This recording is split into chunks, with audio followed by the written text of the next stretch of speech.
Hey, what's going on YouTube? It's your boy Adrian back at you with my 11th video now on narcissism and narcissistic abuse.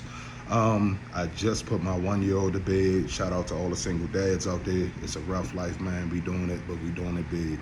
So I want to get right into it. Yesterday I was watching a video on narcissistic abuse, and they were discussing the skipped devaluation stage. So they were saying that a lot of people were commenting that they felt like they went from the love bomb straight to the discard. And I have a little bit of insight on this topic because my situation was very similar to that. So I came up with 3 reasons why that may have been the case in your situation. So number 1 is probably my favorite. I'm gonna go ahead and drop it now. Number 1, you may have felt like you skipped the devaluation stage because you are a super empath. So getting right down to it, with the super empath, we know ourselves very well. And even though we have childhood wounds and everything like that that we need to address, we still know ourselves very, very well. We're very self-aware. So we know our good, we know our bad, and we embrace it, and we embrace it all. So it's like when somebody tries to tell us something about ourselves, we'll analyze it, we'll think like, is that true? Is that not true about myself? But we'll be okay with it either way. If it's wrong, we know that's just something that we have to work on, and we'll work towards it, and we'll do better next time. But if it's something good, we also know our good qualities and good traits. So a super empathic person, just being very self-aware, will cause the devaluation stage to be diminished.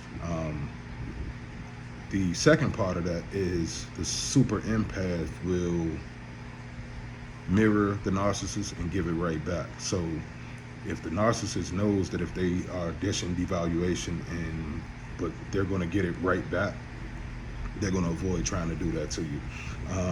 So that's my number 1. The number 1 is you're a super empath. Number 2 is you may feel like they skipped the devaluation stage if they had to go make a panic play on the new supply for whatever reason. So if there was any reason where they felt like, boom, I got to make a move now, they're losing control of whatever the case may be, or something happens, whatever, they may just boom run. And what it'll look like is they'll go and jump, and then they'll try to keep you in the loop, kind of sort of like hoovering you, like a mini Hoover, I guess, but it's like an immediate Hoover. So they're not going to really get rid of you at that time, but they really need to pay attention over here. So it may feel like you're being discarded, but again, narcissists never really discard anybody. The third one that I had was you caused a narcissistic injury, and I think in my case, this is what happened with me. I think number 1, the super empathic part of me, but then also the number 3 was I caused a narcissistic injury. So how I did that was I started confronting her on a lot of lies that were being told, and I guess in me confronting those lies, it started to like tug at that mask and started to pull it off. So it goes back to number 2. So she basically made a panic play and ran to the path of least resistance, I guess.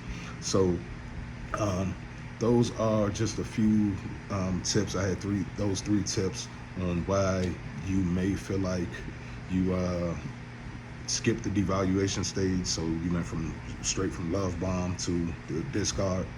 But I also want y'all to change y'all thinking on this, because you got to understand that during the love bomb stage, just because you were being love bombed, and yeah, you may have gotten the most attention, but they're also still checking on and tending to other supply if they have them in the harem closet. So to me, that is devaluation. So if you look at it like this person was cheating the whole